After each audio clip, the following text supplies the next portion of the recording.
menjadi orang yang mudah sebar-sebar, karena belum tentu itu berita benar. Kalau nggak ngerti, ayo belajar.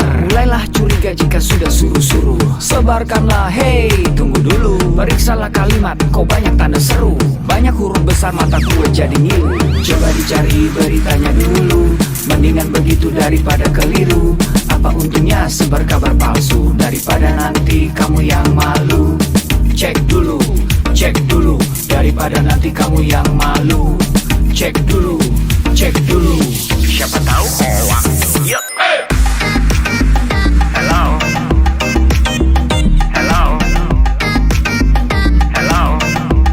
siapa tahu hoax. Yup. Hello,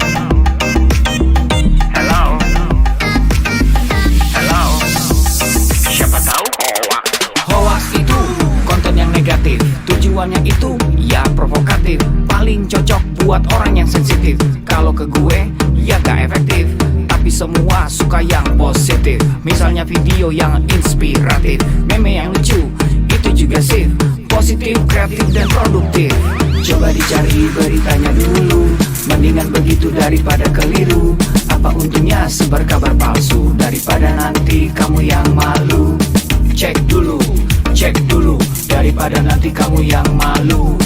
Cek dulu, siapa tahu hoax. Yup. Hello,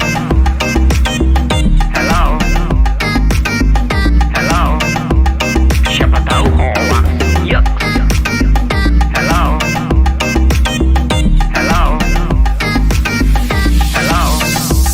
siapa tahu hoax.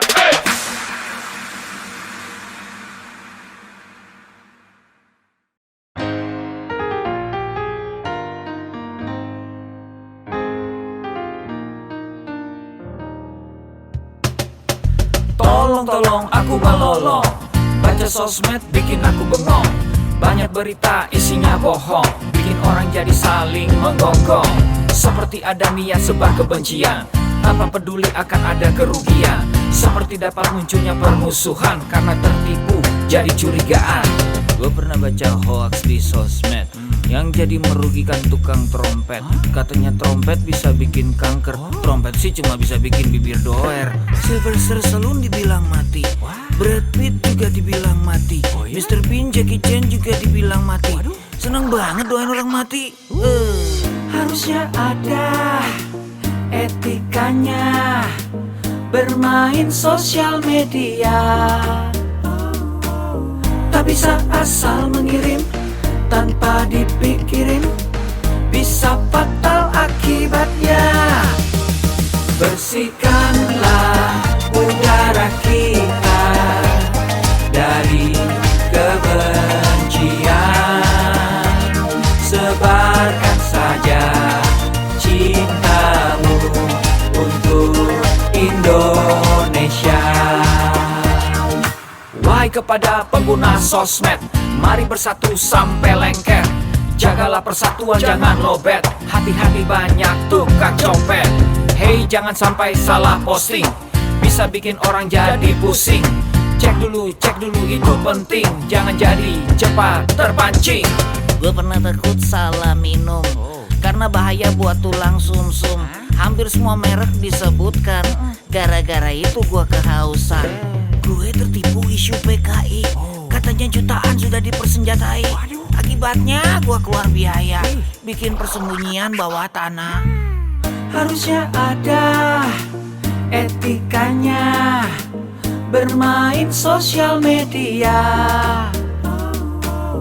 Tak bisa asal mengirim tanpa dipikirin, bisa fatal akibatnya. Bersihkanlah udara kita dari kebencian. Sebarkan saja cintamu untuk Indonesia. Bersihkanlah udara kita dari kebencian. Sebarkan saja cintamu untuk Indonesia.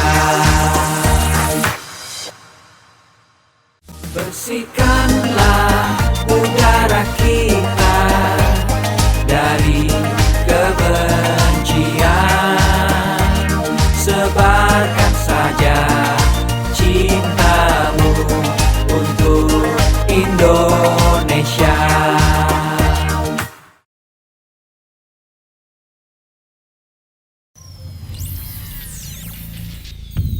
Selamat datang di Indonesia Makin Cakap Digital, langsung dari 34 provinsi, 514 kabupaten kota, diikuti lebih dari 500.000 talenta digital.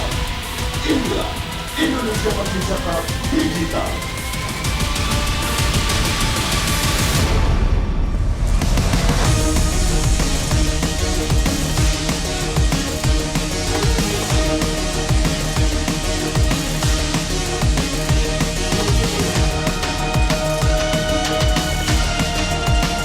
Saya luncurkan program literasi digital nasional hari ini.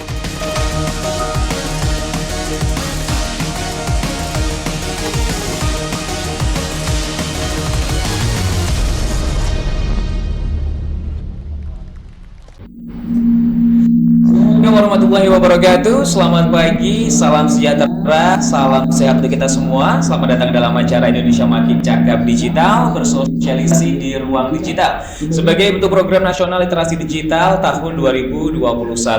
Perkenalkan, saya Amal Bastian yang akan menjadi moderator untuk hari ini, dan saya juga ingin menyapa untuk rekan-rekan peserta dari Kabupaten Ketapang, Kalimantan Barat.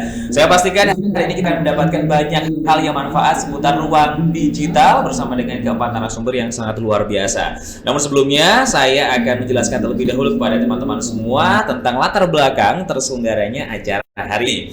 Teman-teman, teknologi informasi dan komunikasi di Indonesia semakin berkembang pesat dan hampir semua orang memiliki akses yang mudah terhadap internet dan juga berbagai informasi.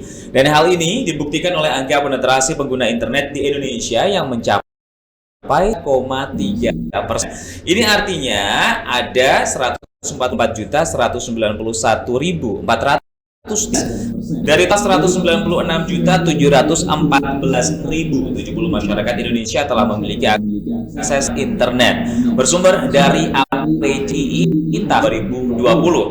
Pesatnya informasi dan komunikasi tersebut akhirnya membuat Indonesia dinyatakan sebagai pasar ekonomi digital terbesar di Asia Tenggara bersumber dari laporan Ekonomi Google tahun 2020. Teman-teman, fakta tersebut, maka Presiden Indonesia Joko Widodo menetapkan percepatan transformasi digital untuk mencapai Digital Nation sebagai satu visi utama dalam masa pemerintah. Satu programnya adalah pembangunan sumber talenta digital, dan untuk revisi ini diperlukan adanya persiapan kebutuhan sumber daya manusia digital dengan meningkatkan kualitas sumber daya manusia dalam aspek literasi. Literasi itu sendiri merupakan kemampuan saya memahami, mengkomunikasikan dan juga mengevaluasi digital bersumber dari tahun 2018. Teman-teman, sesuai presiden di atas, maka Kementerian Komunikasi dan Informatika bersama mitra jejaring GLD Siberkreasi telah menyusun sebuah peta jalan solusi digital tahun 2021-2024 untuk meningkatkan partisipasi digital masyarakat, kemudian pembangunan ilmu pengetahuan di bidang TIK dan digital, serta mendorong transformasi digital dalam pemanfaatan teknologi baru. Dalam peta dirumuskan 4 kerangka dalam menyusun kurikulum literasi digital, yaitu digital skills, kemudian digital X, digital dan juga digital culture. Selanjutnya ada 3 kerangka program literasi digital yang disusun untuk materi dan topik kurikulum yang akan diajarkan ke masyarakat. Di antaranya adalah digital society, digital economy, dan juga digital government. Kerangka ini kemudian diturunkan menjadi program literasi digital yang bertujuan untuk membuat masyarakat cakap dalam menggunakan teknologi dan media digital di tingkat dasar, madya, dan juga mahir, serta tidak melupakan mereka yang berada di area inklusif. Teman-teman, oleh karena itu Kementerian Komunikasi dan Informatika, khususnya Direktorat Pemberdayaan Informatika, Direktorat Jenderal Aplikasi Informatika, Tiga akan melaksanakan kegiatan literasi digital untuk peningkatan kemampuan dan pemahaman masyarakat dalam penggunaan teknologi informasi dan komunikasi atau TIK serta internet yang benar dan tepat melalui implementasi program literasi digital di daerah yaitu di 34 provinsi, 514 kabupaten kota serta melibatkan 110 mitra strategi siberkreasi dan juga stakeholder terkait lainnya. Itu adalah latar belakang terselenggaranya acara hari ini, dan agar acara bisa berjalan lancar, banyak manfaat yang bisa kita ambil selama acara berlangsung, maka ada aturan tata tertib yang harus kita patuhi bersama, teman-teman. Ini adalah Anda diwajibkan tetap mematuhi dan mengikuti protokol kesehatan. Kemudian Anda diwajibkan juga mematikan mic atau di-mute saja mikrofonnya, namun tetap menyalakan kamera video Anda. Sekali lagi, kamera video dinyalakan dari awal acara nanti, karena nanti akan ada performance yang melibatkan Anda untuk bergabung berinteraksi bersama dengan kami. Sekali lagi, kamera video tetap dinyalakan. Kemudian Anda tidak diperkenankan coret-coret layar, Anda pun juga tidak diperkenankan menyela pada saat narasumber menyampaikan materi kecuali Anda diajak berinteraksi. Karena apabila ada pertanyaan kepada narasumber, silakan dituliskan di kolom chat. Tulis nama Anda, kemudian tulis pertanyaan Anda dan ditujukan kepada narasumber yang mana pertanyaan tersebut. Kemudian Anda diwajibkan mengerjakan pretest dan post-test yang nantinya akan bisa digunakan untuk mengambil e-certificate yang linknya akan segera kami cantumkan di kolom chat. Teman-teman, perlu kita ketahui bersama bahwa aplikasi Siberkreasi dapat kita download di App Store maupun di Google Play. Itu saja untuk aturan tata tertibnya, dan selanjutnya kita akan menuju ke sesi berikutnya, yaitu menyanyikan lagu kebangsaan Indonesia Raya dengan format 3 stansa.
Bismillahirrahmanirrahim. Assalamualaikum warahmatullahi wabarakatuh. Salam sejahtera bagi kita semuanya. Shalom, Om Swastiastu, Namo Buddhaya, salam kebajikan. Yang saya hormati para Menteri Kabinet Indonesia Maju, para Gubernur, Bupati, dan Wali Kota di seluruh tanah air Indonesia, hadirin dan undangan yang berbahagia. Pandemi membuka kesempatan luas bagi kita untuk melakukan transformasi digital secara besar-besaran. Pembangunan infrastruktur digital terus kita percepat. Ekonomi digital, terutama untuk UMKM, terus diperbanyak dan terus ditingkatkan. Pemerintahan digital juga terus diperkuat dan masyarakat disiapkan agar lebih cakap digital. Insya Allah pada akhir tahun 2022, 12.548 desa kelurahan akan terjangkau sinyal 4G. Percepatan 10 tahun lebih maju dari rencana sebelumnya yang selesai pada tahun 2032. Infrastruktur digital tidak berdiri sendiri. Jadi saat jaringan internetnya telah tersedia, harus diikuti kesiapan pengguna internetnya agar manfaat positif internet dapat dioptimalkan untuk membuat masyarakat semakin cerdas dan produktif. Sebaliknya, efek negatifnya harus dapat terus ditekan, terus diminimalkan. Bapak Ibu yang saya hormati, tantangan di ruang digital semakin besar, sangat besar. Konten-konten negatif terus bermunculan. Kejahatan di ruang digital terus meningkat.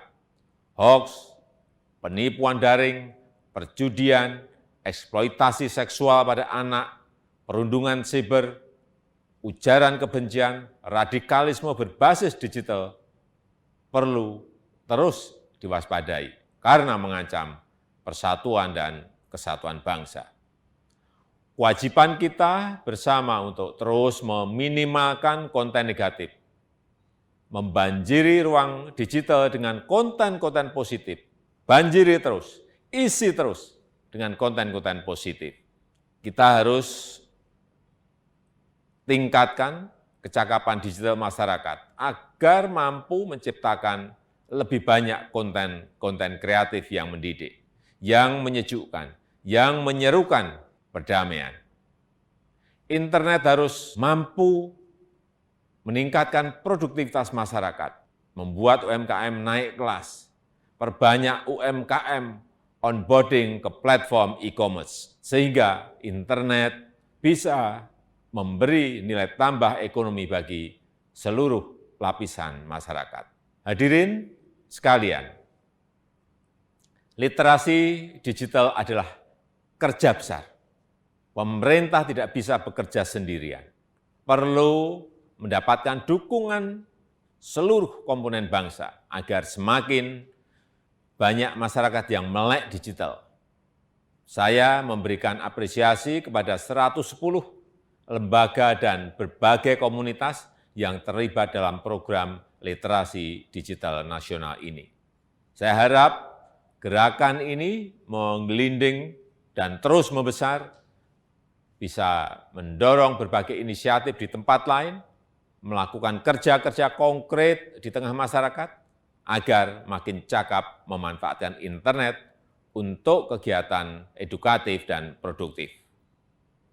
Saya rasa itu yang bisa saya sampaikan, dan dengan mengucap Bismillahirrahmanirrahim, saya luncurkan program literasi digital nasional hari ini. Terima kasih. Wassalamualaikum warahmatullahi wabarakatuh. Om Santi Santi Santi Om. Namo Buddhaya.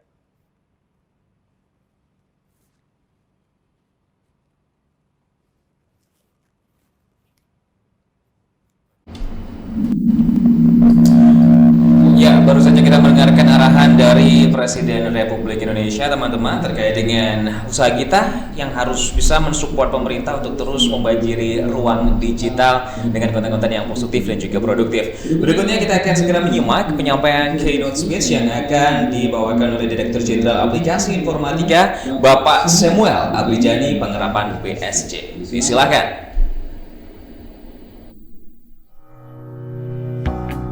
Pastikan kita selalu menerapkan protokol kesehatan dengan menggunakan masker, menjaga jarak, dan selalu cuci tangan. Assalamualaikum warahmatullahi wabarakatuh. Salam sejahtera bagi kita semua. Om Swastiastu, Namo Buddhaya, salam kebajikan. Rekan-rekan yang saya hormati, puji syukur kita panjatkan kehadirat Tuhan Yang Maha Esa atas berkat dan rahmat-Nya kita dapat berkumpul secara virtual dalam keadaan sehat di tengah situasi pandemi COVID-19. Semoga kita semua senantiasa dilimpahi dengan kesehatan dan damai sejahtera dalam upaya kita melawan pandemi COVID-19. Menjadi kebanggaan tersendiri bagi saya untuk membuka acara ini, di mana acara ini merupakan sebuah kegiatan yang diadakan oleh Kementerian Kominfo bekerjasama dengan Cyber Kreasi di bawah kerangka program literasi digital. Sebagaimana yang telah kita ketahui bersama, kehadiran pandemi dan pesatnya perkembangan teknologi telah mengubah cara kita beraktivitas dan bekerja. Kehadiran teknologi sebagai bagian dari kehidupan masyarakat inilah yang semakin mempertegas bahwa kita sedang menghadapi era disrupsi teknologi. Untuk menghadapi hal tersebut, kita semua harus mempercepat kerjasama kita dalam mewujudkan agenda transformasi digital Indonesia. Rekan sekalian yang berbahagia, salah satu pilar penting dalam mendukung terwujudnya agenda transformasi digital adalah menciptakan masyarakat digital di mana kemampuan literasi digital masyarakat memegang peranan penting di dalamnya. Sebagai tingkat paling dasar, kemampuan literasi digital merupakan kemampuan yang paling krusial dalam menghadapi perkembangan teknologi saat ini untuk mewujudkan masyarakat Indonesia yang tidak hanya mengenal teknologi, namun juga cermat dalam menggunakannya. Pada tahun 2020, Kementerian Kominfo bersama Kata Data melakukan survei status literasi digital nasional, mengacu pada kerangka literasi digital milik UNESCO. Kajian tersebut menunjukkan bahwa indeks literasi digital Indonesia ada pada angka 3,47 dari skala 1 sampai 4.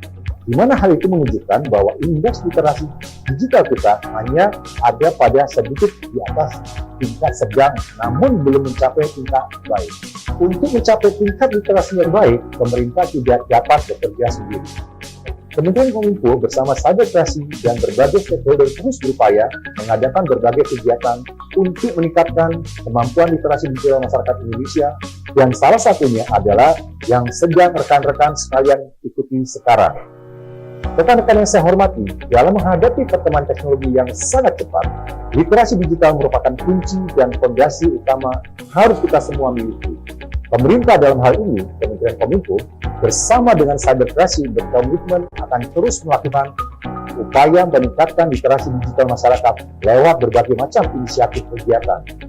Adanya berbagai inisiatif kegiatan literasi digital diharapkan dapat memfasilitasi dan semakin mendorong terwujudnya masyarakat digital Indonesia. Keadaan normal yang baru, baik sekarang maupun pasca pandemi, akan mempercepat proses digitalisasi di berbagai lini kehidupan kita.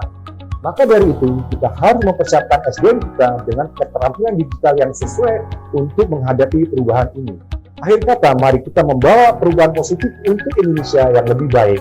Kita ciptakan inovasi-inovasi berkualitas dengan mengembangkan talenta dan memaksimalkan potensi masyarakat digital Indonesia. Bersama kita dapat melalui pandemi dengan menjadi lebih baik dari masa sebelumnya. Demikian sambutan yang dapat saya sampaikan. Selamat mengikuti kegiatan, tetap semangat, dan salam literasi digital. Wassalamualaikum warahmatullahi wabarakatuh. Om Santi Santi Santi Om.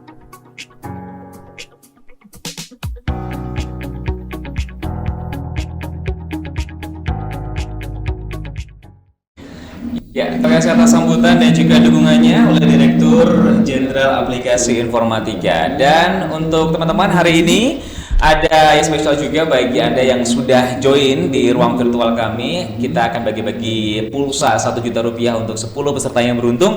Caranya bagaimana? Caranya kita bagi dua, untuk Anda yang bertanya dan untuk Anda yang memposting kemeriahan acara hari ini di sosial media masing-masing, baik dalam bentuk foto maupun video. Yang bertanya silakan tuliskan nama lengkap Anda ya di kolom chat, kemudian pertanyaan sekaligus ditujukan kepada narasumber yang mana, dan setelah itu Anda kirimkan juga nomor telepon sekaligus email ke admin Q&A untuk kami nanti transfer pulsanya apabila Anda yang menjadi peserta yang beruntung. Jangan menuliskan nomor telepon atau email di kolom chat untuk menghindari hal-hal yang tidak kita inginkan nanti. Kemudian bagi Anda yang memposting acara hari ini di sosial media, jangan lupa berikan caption menarik, kemudian mentionnya ke @siberkreasi dan juga di @lidik.kalimantan. Untuk hashtagnya adalah lidikal1552, kemudian hashtag makin cakap digital dan juga hashtag siberkreasi. Cek langsung format lengkapnya di kolom chat Anda. Baiklah, agar acara hari ini juga bisa berjalan lancar, kita akan berdoa bersama sekaligus mendoakan negeri ini agar segera pulih dari beragam bencana. Berdoa menurut agama dan keyakinan masing-masing, disilakan.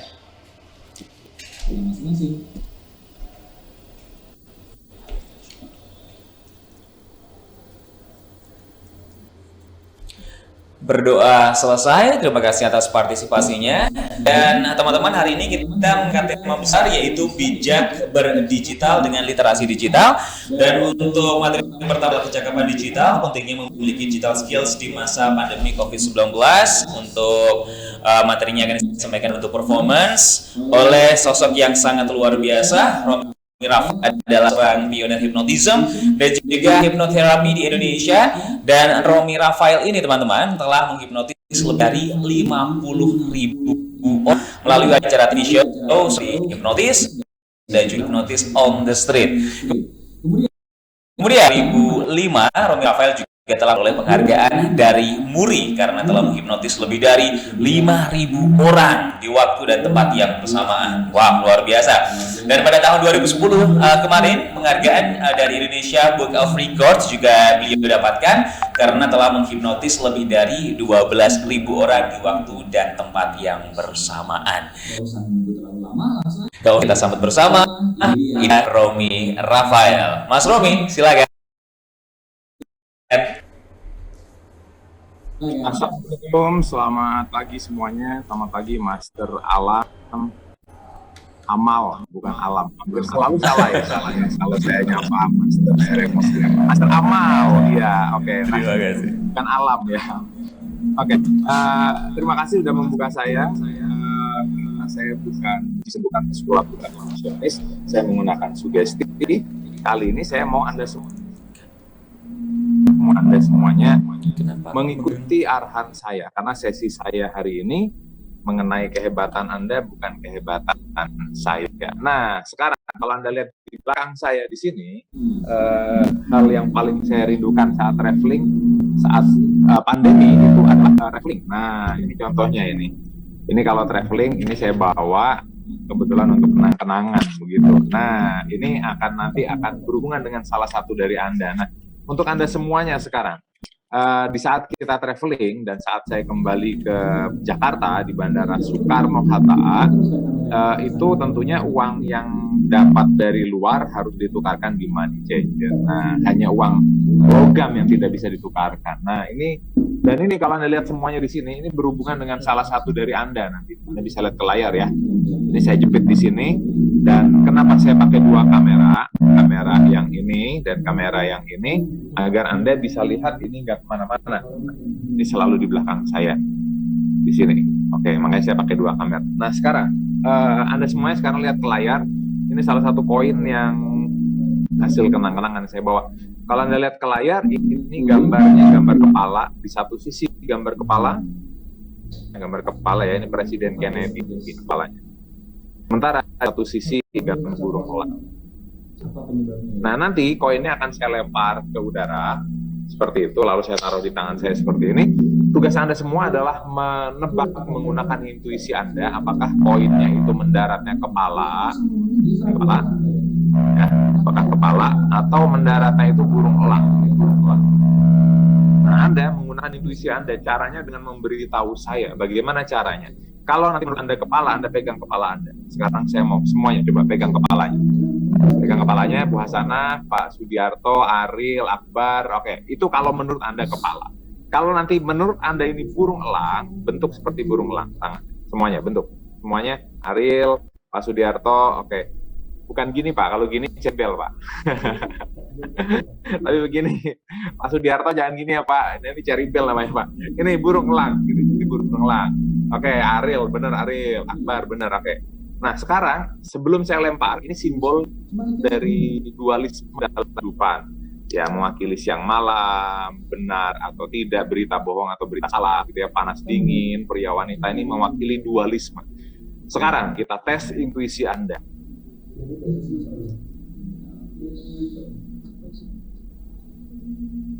Bentukan.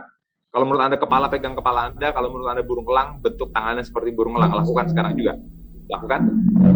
Oke, jangan bergerak ya, Pak Sudiarto. Akbar.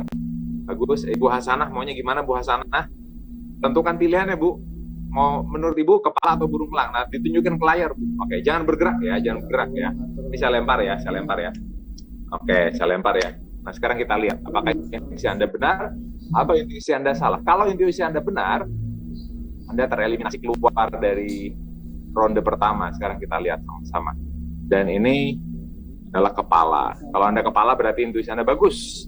Anda terus berlanjut ke ronde kedua. Bu Hasanah, karena Ibu nebak burung, Ibu keluar Ibu. Yang burung keluar. Anda tidak boleh ikut di ronde kedua. Sekarang ronde kedua.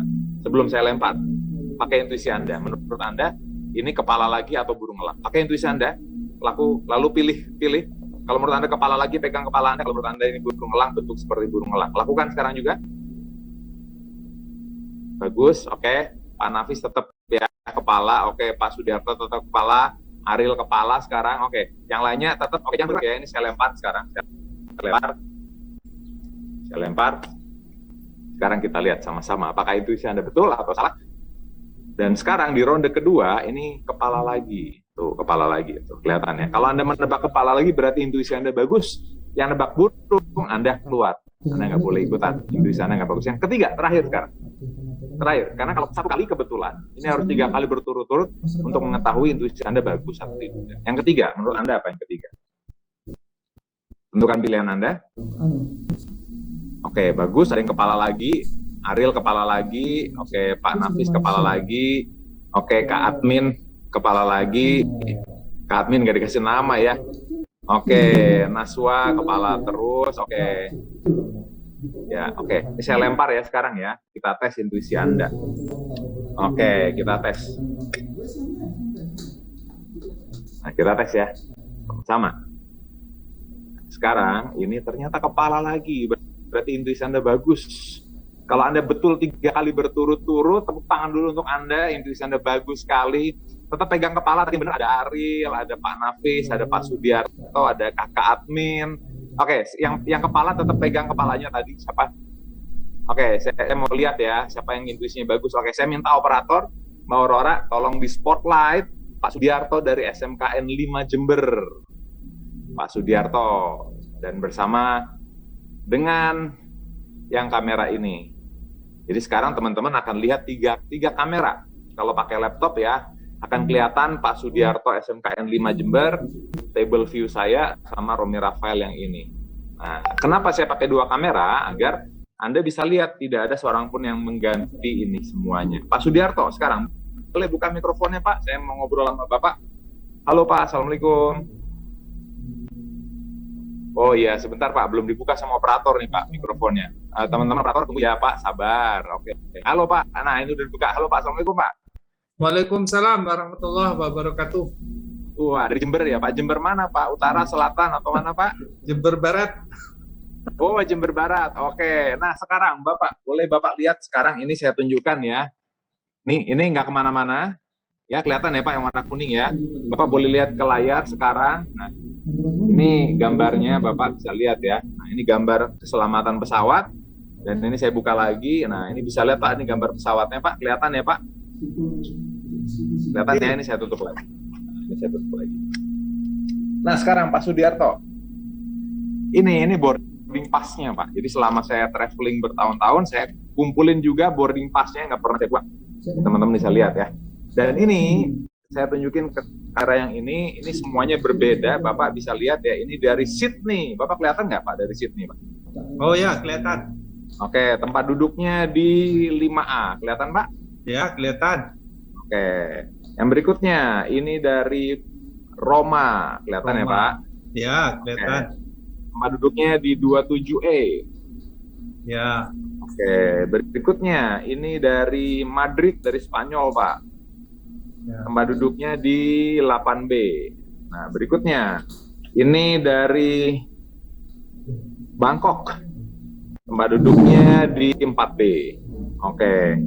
Ini berikutnya dari Las Vegas, Pak. Kelihatan ya, Pak, Las Vegas? Ya. Oke, tempat duduknya di 8B. Nah, berikutnya ini dari Beijing, kelihatan ya Pak? Ya. Tempat duduknya 17D. Ini dari Paris Van Java ya Pak, di Bandung. Beda Pak. Bandung. Iya. Ini di 24 ada. Nah, ini ada 30 lebih Pak, saya nggak punya waktu. Ini semuanya berbeda. Oke. Sekarang Bapak, pilih angka antara 5 sampai 20 Pak, bisa 6, 7, 8, 9, 10, 11, 12, 13 sampai 20. Bapak pilih angka berapa Pak? 14. Oke, kita hitung sama-sama Pak. 1, 2, 3, 4, 5, 6, 7, 8, 9, 10, 11, 12, 13, 14. Oke, sekarang mari kita lihat Bapak terbang kemana. Selamat Pak, Bapak sekarang terbang ke, Bapak bisa baca sendiri yang keras Pak, Kairo International Airport. Ya. Kairo International Airport. Wah, selamat Bapak dapat perjalanan imajinasi di Kairo, ke Kairo International Airport, duduk di bangku nomor berapa, kelihatan nggak Pak? 14C. 14C terbang ke Kairo. Nah sekarang Bapak, kalau Bapak terbang dan ditemani selebriti wanita Indonesia, Bapak pengennya ditemani artis cewek siapa Pak? Sebutin Pak. Artis cewek. Siapa Pak? Siapa Pak? Ayo Pak.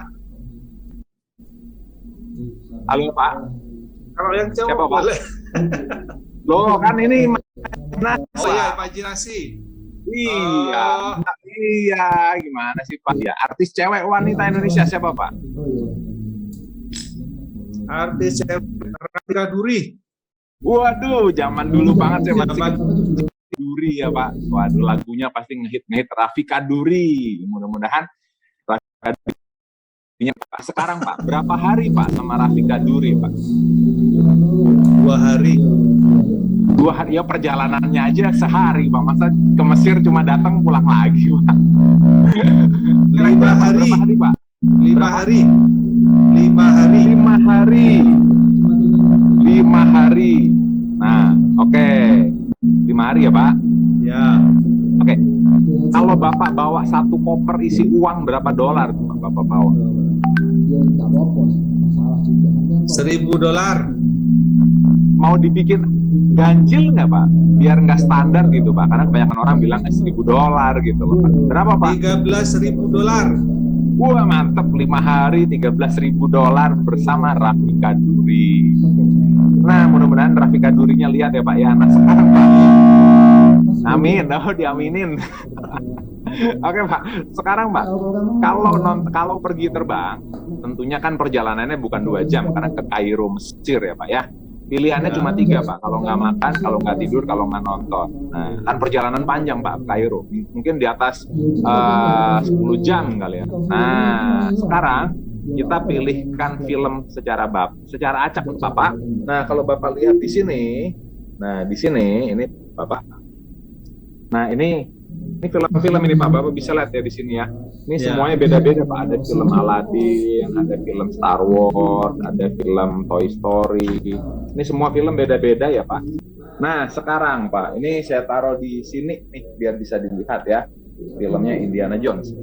Nah sekarang Pak, seandainya Bapak sudah mendarat, ya Pak ya, Bapak sudah mendarat di Bandara Kairo International Airport. Bisa Pak dibayangin Pak? Ya. Oke. Lalu di situ Bapak teringat saya. Nah, kan gara-gara saya Bapak bisa terbang sama Rafika Duri, Pak. Nah. Oke. Bapak ingat saya, Bapak beliin saya oleh-oleh Pak, sebuah jaket.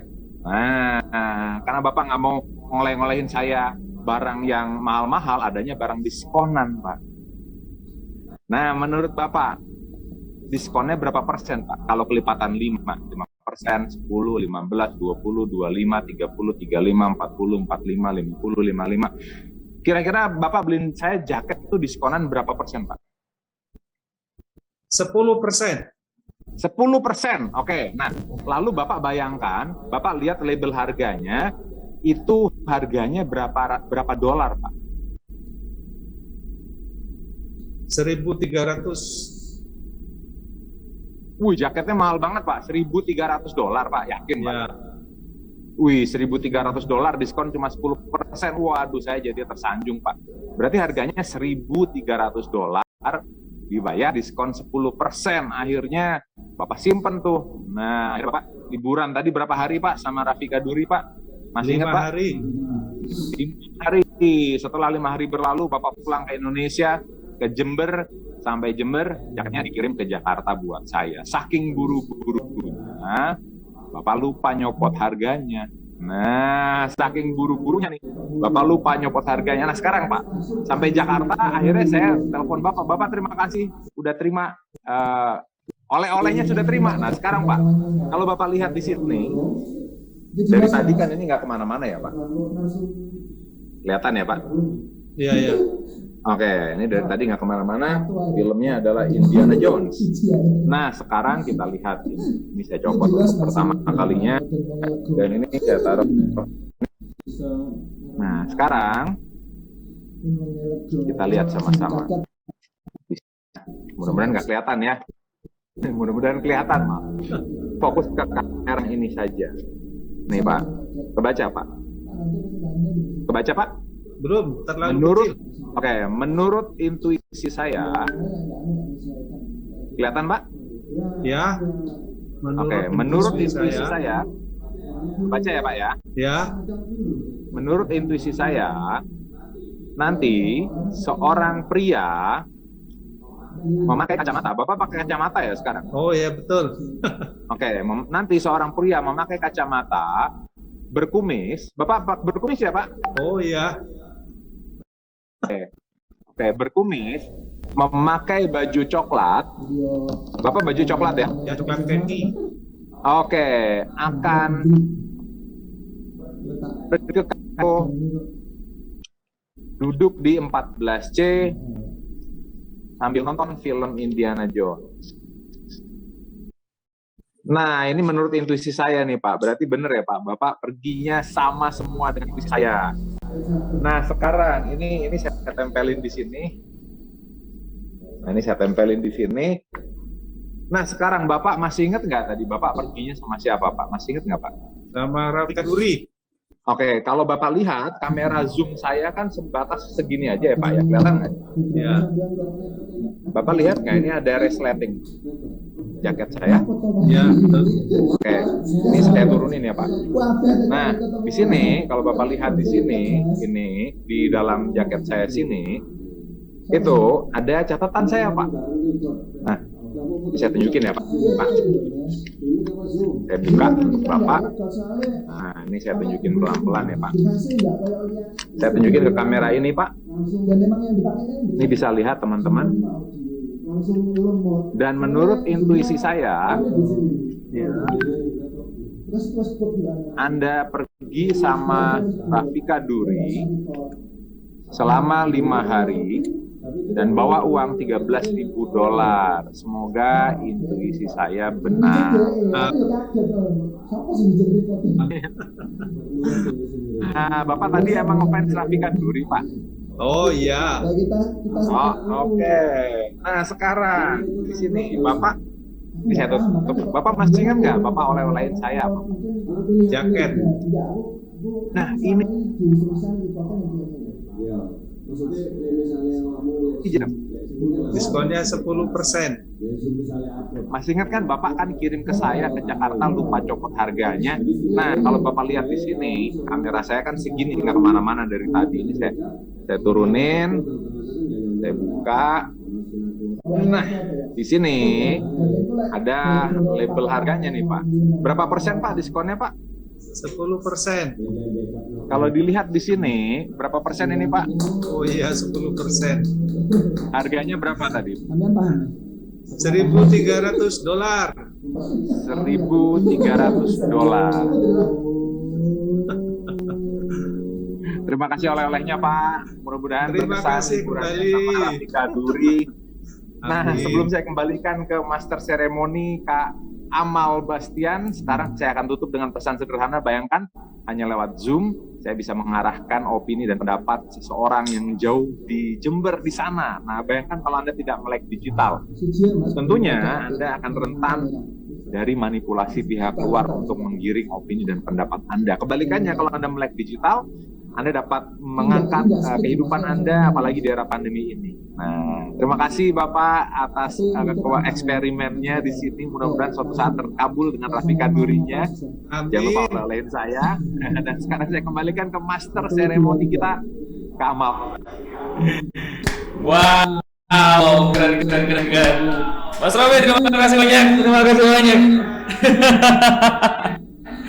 Next, diskonnya harus lebih dari 10% nih kayak ini ya, 50%. Oke. Baik, nah nanti gak bakal ada yang itu memasukkan Rafika Duri ke dalam mimpi ini ntar malam. Oke, terima kasih Mas Romi Rafael sudah bergabung bersama dengan kami dengan performa yang sangat luar biasa. Dan kita langsung bergerak menuju ke materi berikutnya ya teman-teman. Karena untuk pertanyaan juga bisa diajukan sekarang. Jangan lupa untuk di-post di kolom chat. Tulis nama Anda, kemudian pertanyaan Anda, dan juga ditujukan kepada narasumber yang mana. Dan untuk materi kedua kita yaitu budaya digital, literasi digital bagi tenaga pendidik dan anak didik akan disampaikan oleh guru SMP Integral Lil Albab Hidayatullah. Kita langsung menyapa Ibu Hasanah. Selamat pagi, Assalamualaikum. Waalaikumsalam. Alhamdulillah. Baik, Ibu Hasanah bisa langsung dimulai materinya, silakan. Baik, terima kasih Mas. Saya izin share screen. Belum bisa ya? Share screen-nya. Baiklah, Assalamualaikum warahmatullahi wabarakatuh. Selamat pagi untuk kita semua. Terima kasih kepada seluruh jajaran Kominfo, kepada tim penyelenggara, kepada narsum yang saya hormati. Alhamdulillah, puji syukur kepada Allah Subhanahu wa Ta'ala, kita dipertemukan di ruang tatap maya ini dalam rangka webinar literasi digital. Sungguh sangat membahagiakan bagi saya pribadi bisa terlibat dan bertemu dengan para narsum yang luar biasa.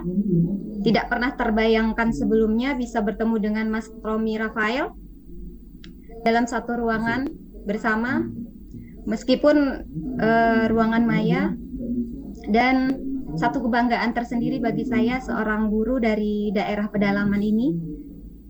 Perkenalkan, nama saya Hasanah.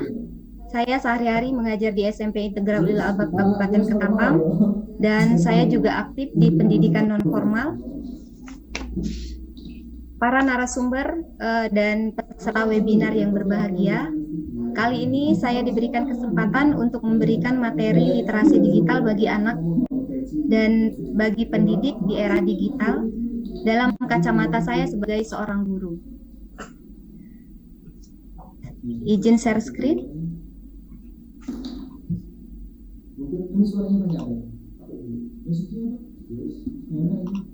Tapi itu waktu anu nggak bisa Mas. Waktu media nyala nggak bisa. Aku ngomong itu kayak masuk suara dia kan bingung. Dunia pendidikan menjadi sektor yang sangat terdampak di masa pandemi ini. Orang tua, siswa, dan guru harus beradaptasi dalam pembelajaran jarak jauh, baik itu dilaksanakan dengan luring maupun daring.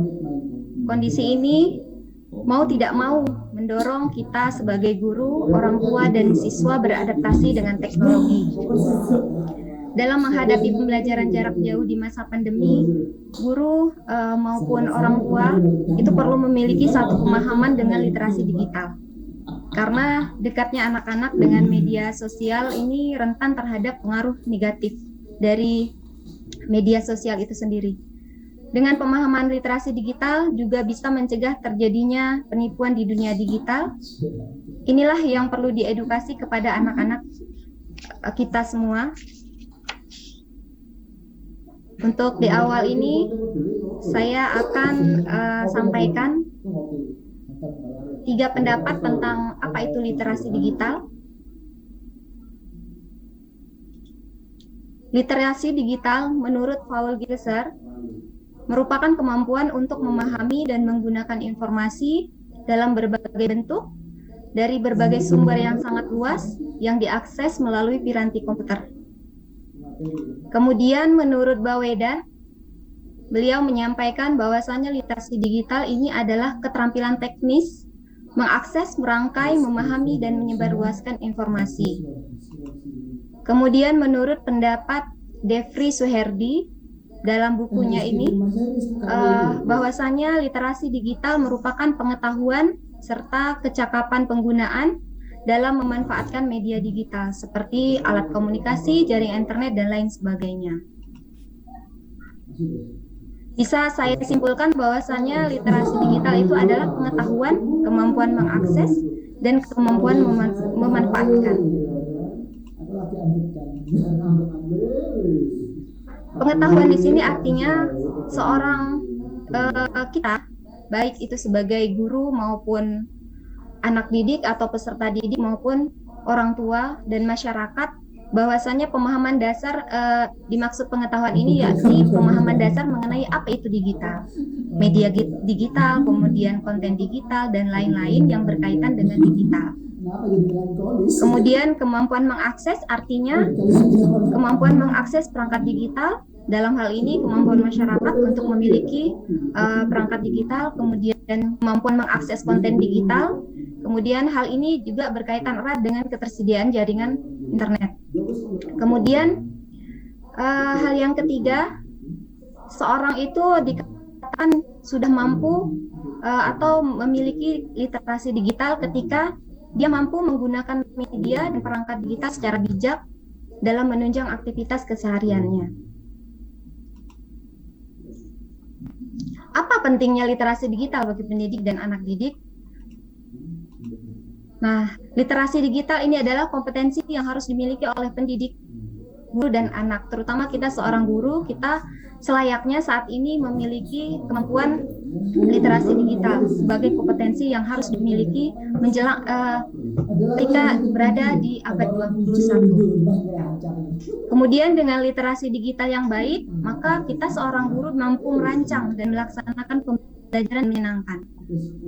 Ingat kepada pemikiran Ki Hajar Dewantara, seorang bapak pendidikan kita, bahwasannya didiklah seorang anak itu sesuai dengan potensinya, sesuai dengan kodrat alam dan zamannya. Nah, pada saat ini zamannya sudah menuntut kita untuk kita sebagai guru itu senantiasa memberikan pembelajaran yang menyenangkan bagi anak dengan menggunakan hal-hal yang berbau digital yang saat ini memang sedang digandrungi oleh anak didik kita. Kemudian pada masa pandemi ini, kita sebagai guru mengharuskan kita melaksanakan pembelajaran jarak jauh. Masih banyak guru yang kewalahan dalam menggunakan media digital. Kemudian pemanfaatan media digital sebagai media saling berbagi di antara guru dari berbagai seluruh penjuru daerah. Jadi ketika media digital sudah tersedia dengan berbagai platformnya, bagaimana seorang guru itu dapat memanfaatkan ini sehingga apa yang sudah diterapkan di sekolah yang baik itu bisa dibagi dan di-share kepada guru-guru yang lain agar menjadi inspirasi untuk guru-guru seluruh Indonesia. Namun dalam pemanfaatannya kita menemui beberapa kendala, terutama kita sebagai seorang guru di sekolah. pembelajaran jarak jauh ini secara daring utamanya itu masih menjadi beban bagi guru maupun bagi siswa. Kendala yang kita hadapi itu mulai dari kompetensi guru yang menggunakan perangkat TIK atau teknologi informasi komputer ini masih ada beberapa guru yang memang belum memiliki kompetensi ini. Kemudian ketersediaan jaringan internet yang tidak stabil, terutama kita yang ada di daerah pedalaman. Menurut pengalaman teman-teman di calon guru penggerak itu ketika mereka mengikuti pelatihan atau pendidikan guru penggerak itu sangat luar biasa dalam menghadapi jaringan internet ini. Bahkan ada yang sampai mencari sinyal itu naik ke atas gunung, dan luar biasa perjuangan guru-guru di sana.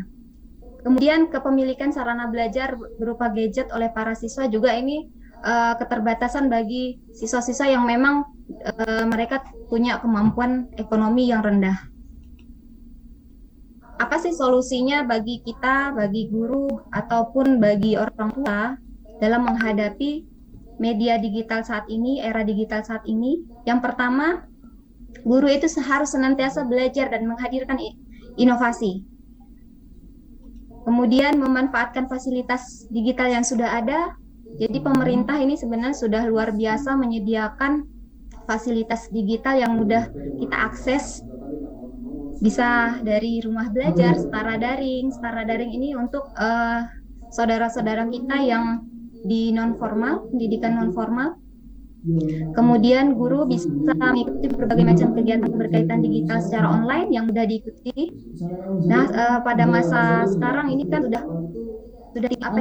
sangat terbuka, berbagai kegiatan digital yang diperuntukkan untuk masyarakat itu sungguh sangat terbuka sekali, sehingga kita sebagai guru itu senantiasa harus mengikuti bagaimana perkembangan teknologi yang ada saat ini. Kemudian kita juga harus aktif dalam komunitas pembelajaran, khususnya untuk para guru yang ada di Indonesia dan di daerah Kabupaten Ketapang, khususnya dengan aktif kita di dalam komunitas PGRI, IGI, MGMP, Forum Tutor, Himpaudi, dan lain sebagainya. Karena di dalam komunitas pembelajaran inilah kita bisa saling sharing, kita saling berbagi, kita melakukan berbagai kegiatan. Kemudian kolaborasi dan kerjasama dengan berbagai pihak. Nah, ini adalah beberapa solusi yang bisa kita lakukan, kita sebagai seorang guru. Kemudian, apa sih peran guru dalam literasi digital saat ini? Guru harus bisa mempersiapkan peserta didik dengan kompetensi baik itu informasi, media, dan teknologi, karena memasuki abad yang ke-21 ini yang penuh ketidakpastian, perubahan, dan cara teknologi. Jadi ketika kita sudah memiliki kemampuan literasi, kita berbagi kepada anak didik kita untuk mempersiapkan mereka memasuki abad yang sungguh luar biasa, ketidakpastiannya, perubahan, dan teknologinya yang sangat maju. Kemudian yang kedua, peran guru kita sebagai guru dalam literasi digital ini, yakni menanamkan agar peserta didik memiliki literasi teknologi, agar peserta didik kita bisa belajar mandiri dengan mengakses internet untuk mendalami ilmu dan teknologi secara mandiri sesuai potensi atau talentanya, dengan harapan mereka nantinya akan mampu berkreasi menciptakan sesuatu. Kemudian peran guru yang lain, kita harus mampu memahamkan peserta didik untuk memanfaatkan media digital agar tidak salah dalam pemanfaatannya, karena luar biasa saat ini kita dihadapkan dengan era digital yang informasi apapun itu mudah untuk diakses oleh anak didik kita. Jadi kita harus menanamkan, kita sebagai seorang guru harus dan wajib untuk mengingatkan, memahamkan anak didik kita agar tidak terpengaruh dengan pengaruh-pengaruh negatif dari media sosial dan lain sebagainya. Bapak Ibu, para peserta webinar hari ini adalah karya seorang siswa bernama Zahra Sahidah. Nah, ini adalah pemanfaatan media digital yang sangat baik dan ini merupakan minat dari Zahra Sahidah yang suka untuk membuat lukisan. Jadi guru dan orang tua bekerja sama, saling bahu-membahu sehingga menghasilkan karya yang luar biasa bagi peserta didik. Ini adalah hasil dari karya lukisan Zahra ini. Zahra Sahidah ini adalah siswa paket B yang ada di Kabupaten Melawi, dan itu adalah kabupaten yang lumayan jauh juga dari kota di Kalimantan Barat.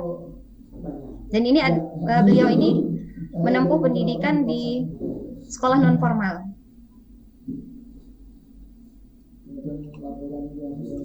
Kemudian ini adalah Pak Juhata. Pak Juhata ini beliau adalah guru SDN 7 Sungai Melayu Raya. Kita tahu bagi orang Ketapang, Sungai Melayu Raya ini kan bukan daerah yang dekat kota ya Bapak Ibu peserta, tapi adalah daerah yang cukup jauh, tapi tidak membatasi Pak Juhata ini untuk memberikan pendidikan literasi kepada anak didiknya. Kemudian ini adalah Bu Enas. Beliau ini adalah rekan saya di pendamping guru penggerak. Beliau memanfaatkan media berupa TikTok dalam pembelajaran di masa pandemi.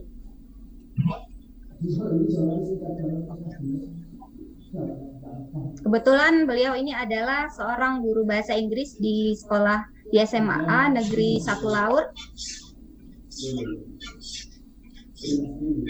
Dan Sungai Laur ini adalah kabupaten yang cukup jauh, 6 atau sampai 7 jam dari kota Kabupaten Ketapang. Tapi tidak menyurutkan Bu Enas untuk memberikan pembelajaran yang menarik, yang sesuai dengan apa yang diminati oleh peserta didiknya pada saat ini. Beliau menggunakan media ini sebagai yang digunakan dalam pembelajaran di masa pandemi. Nah, ini adalah satu kata yang sangat saya sukai. Peran guru tidak akan tergantikan memang oleh teknologi, tapi guru yang tidak menggunakan teknologi akan sangat tertinggal. Sekian, terima kasih dari saya kembalikan kepada moderator. Assalamualaikum warahmatullahi wabarakatuh. Waalaikumsalam warahmatullahi wabarakatuh. Terima kasih Bu Hasanah untuk materi yang telah dibagikan kami di sini, sangat bermanfaat sekali, apalagi langsung dari tenaga pendidik yang juga berada di area yang sama untuk saat ini untuk bisa aktif, proaktif, terus mengajarkan materi kepada anak didik dengan literasi digital. Memang kalau untuk saat ini tantangannya di sini karena dengan adanya pandemi, serba keterbatasan, semua dilakukan secara daring. Kalau tidak melek digital, maka juga akan kurang optimal proses pengajarannya. Terima kasih untuk Ibu Hasanah, dan berikutnya saya akan menuju ke materi ketiga kita, teman-teman peserta. Untuk segmen Key Opinion Leader, kita akan fokus ke subtema keamanan digital, rekam jejak digital di ranah digital. Kenapa rekam jejak digital penting untuk kita perhatikan? Yuk cari tahu jawabannya dari materi yang disampaikan oleh seorang YouTuber channel Kamar, KW dan Mak Risa. Akan disampaikan oleh Mas Rizky Firmansyah. Mas Rizky, silakan.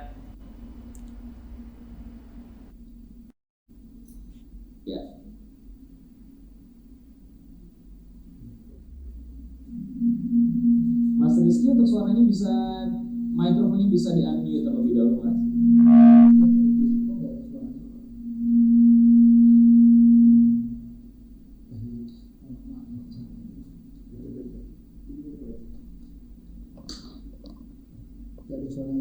Mas Rizky, suaranya bisa di-unmute dulu Mas, mikrofonnya Mas. Tadi sempat belum, sorry, di-mute, di-unmute dulu. Tes. Coba. Tadi nggak keluar Mas. Halo Mas. Nah, sudah aman. Silakan. Oke, baik. Saya lanjutkan Mas ya. Boleh, silakan. Nah, terima kasih buat para narasumber pada pagi hari ini. Mas Romi Rafael. Sehat Mas? Alhamdulillah. Ya. dan narasumber lokal lainnya. Dan terima kasih juga buat para peserta pada pagi hari ini. Langsung saja saya share screen materi saya pada pagi hari ini.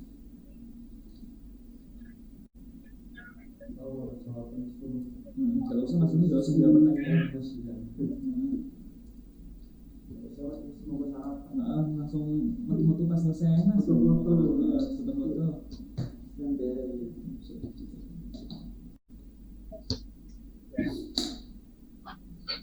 Baik, nah, izinkan saya memperkenalkan diri saya terlebih dahulu. Perkenalkan, saya Rizky Permasa. Hari ini saya menjadi Key Opinion Leader dengan tema rekam jejak digital di ranah pendidikan. Nah, apa itu jejak digital? Nah, jadi jejak digital merupakan jejak data yang seorang buat dan tinggalkan saat menggunakan perangkat digital, di mana rekam jejak digital merupakan segala rekam atau bukti yang ditinggalkan setelah beraktivitas di internet, terekam melalui komputer atau laptop. Nah, jejak-jejak digital yang dapat ditinggalkan meliputi yang pertama riwayat pencarian, pesan teks, foto dan video, lokasi yang dikunjungi menggunakan GPS, interaksi media sosial, like dan follow pada media sosial, dan terakhir mendengarkan musik online, menonton dan komen di YouTube, games online, nonton aplikasi pengiriman email, belanja online, serta tatap muka jarak jauh. Nah, ada beberapa jenis-jenis jejak digital, yaitu ada pasif dan aktif. Nah, pasif merupakan data yang ditinggalkan oleh pengguna tanpa disadari. Nah, biasanya digunakan untuk mencari profil pelanggan, target iklan dan sebagainya. Contohnya terekam alamat IP, riwayat pencarian dan lokasi. Nah, aktif merupakan data yang secara sengaja dibuat atau ditinggalkan oleh pengguna, seperti unggahan foto, video, dan status media sosial. Pentingnya menjaga rekam jejak di digital pentingnya bagi warganet untuk memahami implikasi atau dampak baik positif maupun negatif tindakan di dunia digital. Nah, selanjutnya segi positif dan negatif jejak digital di bidang pendidikan. Segi positifnya ada manajemen waktu. Nah, di mana guna menghindari kecanduan siswa terhadap media digital, guru dapat mengedukasi tentang pengelolaan waktu ketika pembelajaran sedang berlangsung dan diintegrasikan dengan mata pelajaran.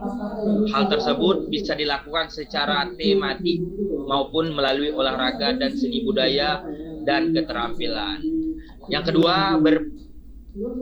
kedua berpikir krisis. Nah, perundungan dunia maya, kasus perundungan dunia maya marak terjadi. Dalam mengatasi hal tersebut, guru perlu mensosialisasikan kepada peserta didik untuk tidak merespon, tidak balas dendam, untuk menyimpan bukti perundungan tersebut kepada orang tua, guru, bahkan pihak berwajib. Guru juga bisa memberikan edukasi aturan terkait perundungan tersebut pada materi pembelajaran tematik. Nah, selanjutnya empati digital. Nah, pengelolaan keamanan siber, guru dapat memberikan edukasi beberapa tips keamanan siber kepada siswa, seperti selalu menggunakan nama asli dalam beraktivitas di ruang digital, membuat tidak, serta tidak memberitahukan ke pihak lain, mengunci perangkat, melakukan filterisasi mesin pencarian, tidak membuka sembarang tautan, dan selalu melakukan logout akun.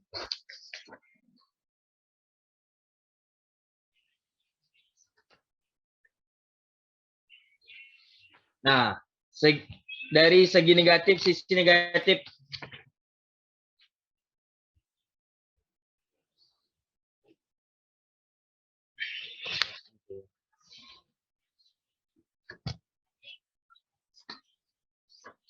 Nah, selanjutnya tips menggunakan jejak digital sehingga dapat meminimalisir terjadinya hal-hal yang tidak diinginkan. Di antaranya, yang pertama, selalu membaca syarat dan ketentuan setiap mengunduh aplikasi atau dalam proses registrasi. Yang kedua, membuat password atau PIN yang unik, mengunggah hal-hal positif di berbagai media sosial. Yang ketiga, hati-hati dalam mengunggah data pribadi di sosial media. Yang keempat, serta gunakan aplikasi penghapus unggahan di media sosial mulai dari foto atau video, likes, dan komentar yang pernah diunggah. Ingat, apa yang sudah kita bagikan di internet akan tetap tinggal di sana meskipun sudah kamu hapus. Jejak digital tidak akan bisa benar-benar hilang meskipun sudah dihapus. Contohnya, selain itu, ia juga menyebutkan berdasarkan data penelitian yang dilakukan oleh NetSafe bahwa hal negatif yang paling sering dilaporkan yaitu mempublikasikan informasi pribadi yang mengarah pada penindasan atau pelecehan daring serta menerbitkan informasi pribadi yang digunakan untuk serang manipulasi psikologis. Lalu pertanyaannya, apakah yang harus warganet lakukan untuk menghindari potensi-potensi negatif dan rekam jejak digital? Nah, menjawab pertanyaan tersebut, ini memberikan berbagai tips guna menghindari dari hal-hal negatif tersebut.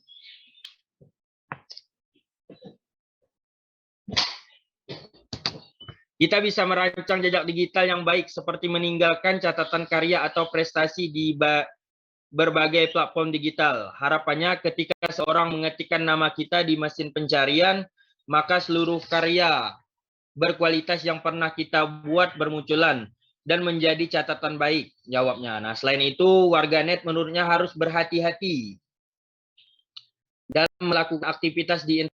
Harus dipikirkan terlebih dahulu dampaknya akan merugikan pihak lain atau berakibat pelanggaran hukum. Ia juga mengingatkan ada 4 motivasi utama menggunakan media sosial, yakni memperkuat jaringan sosial media, mencari teman yang cocok, mengembangkan usaha, dan mencari koneksi bisnis. Guna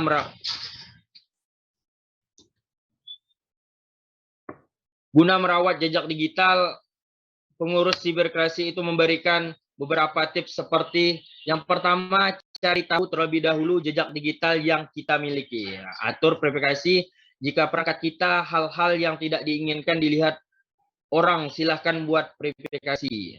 Periksa cookies pada perangkat kita. Jika ada situs yang tidak dikenal mengirimkan cookies, segera blok. Yang keempat, menggunakan kombinasi yang kuat dalam membuat kata sandi. Yang kelima, hapus aplikasi yang tidak dipakai. Yang keenam, posting hal-hal yang positif. Yang ketujuh, menggunakan akun berbeda untuk berbagai keperluan pekerjaan, pendidikan, dan berbelanja. Nah, yang terakhir, selalu update sistem operasi dan antivirus. Nah, sekian dari saya, kurang lebihnya saya mohon maaf. Kembali ke moderator kita pada pagi hari ini. Terima kasih, Bang. Terima kasih Mas Rizky untuk materinya. Nanti untuk pertanyaan selanjutnya mungkin bisa langsung kita bahas di segmen Q&A. Apabila teman-teman masih memiliki banyak pertanyaan yang mungkin bisa di-share dengan kita, karena untuk perhatian pada digital, jejak digital itu sangat untuk kita semua harus memahaminya. Terima kasih Mas Rizky, dan kita langsung bergerak menuju ke materi keempat kita untuk hari ini dengan subtema etika digital, sosialisasi e-market bagi para pelaku UMKM. Untuk Anda yang ingin jadi entrepreneur, Anda harus pahami ini juga. Yang sudah menjadi seorang pengusaha, at least Anda tengok dulu bagaimana pentingnya kita memahami e-market di ruang digital. Untuk materinya akan disampaikan oleh guru SMKN 2 Ketapang. Kita langsung berjumpa dengan Bapak Nafis Rospede. Pak Nafis, selamat pagi. Assalamualaikum. Waalaikumsalam, selamat pagi, Bang Amal Bastian. Terima kasih sudah memberikan waktu kepada saya. Oke, baik. Bisa langsung dimulai, Pak Nafis. Baik.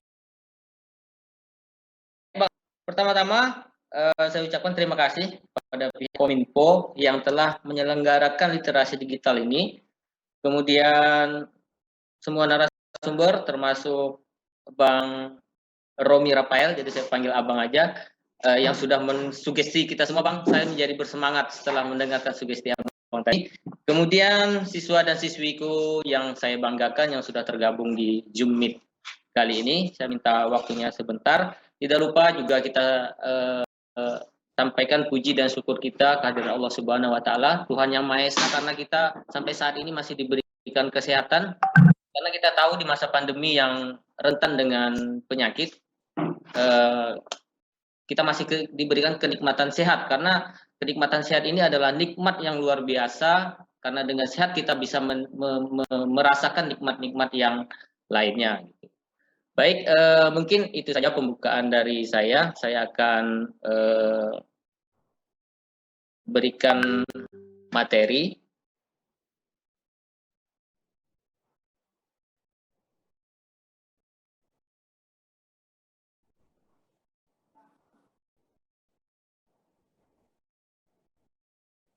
Sebentar.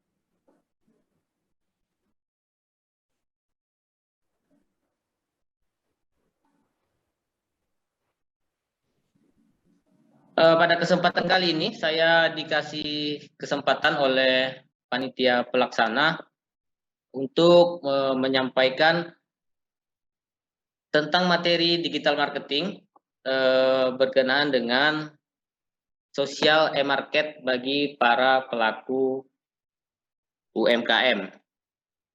Ini kok gerak sendiri sebentar ya. Saya backkan ke awal dulu. Jadi pada era digitalisasi seperti saat ini, saatnya para UMKM untuk bergerak mengikuti perkembangan informasi dan teknologi di era